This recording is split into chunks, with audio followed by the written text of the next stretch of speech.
ग्रामविकास पंचायत राज मंत्री तथा पालकमंत्री जयकुमार गोरे यांच्या हेलिपॅडची मांडवे जिल्हा परिषद गटाचे उमेदवार धर्मराज माने व बाळासाहेब सरगर यांनी केली पाहणी। जिल्हा परिषद पंचायत समितीच्या निवडणुकीच्या पार्श्वभूमीवर रणधुमाळी सुरू झाली असून आज माळशिरस तालुक्यामध्ये गिरवी गावामध्ये महाराष्ट्र राज्याचे ग्रामविकास मंत्री तथा सोलापूर जिल्ह्याचे पालकमंत्री जयकुमार गोरे यांचा आज हेलिकॉप्टरने माळशिरस तालुका दौरा असून ते गिरवी या ठिकाणी जाहीर सभेच्या कार्यक्रम प्रसंगी हेलिकॉप्टरने येणार आहेत।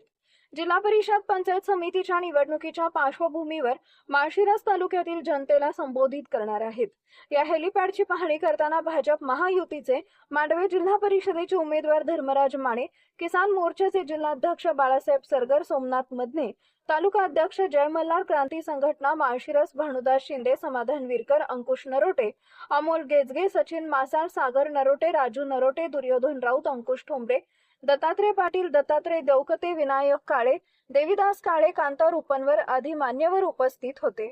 आज मांडवे जिल्हा परिषद निवडणुकीच्या अनुषंगाने सोलापूर जिल्ह्याचे लोकप्रिय पालकमंत्री आदरणीय जयकुमार गोरे यांचा दौरा गिरवी गावामध्ये आहे आणि त्यांच्या समवेत माढा लोकसभेचे माजी पाणीदार खासदार रणजित नाईक निंबाळकर व माजी आमदार रामसातपुते यांचा गिरवीमध्ये आज जाहीर प्रचार सभा या ठिकाणी आयोजित केली आहे आणि त्यांचे ज्या ठिकाणी हेलिकॉप्टरचं लँडिंग होणार आहे त्या हेलिकॉप्टरच्या जागेची आज आम्ही पाहणी करतोय। मी सगळ्यांना विनंती करेल की भाऊचा सभा 4ला साधारण चालू होईल, त्यापूर्वी सगळ्यांनी या सभेसाठी यावं असं नम्र आवाहन मी आपल्या माध्यमातून करतो।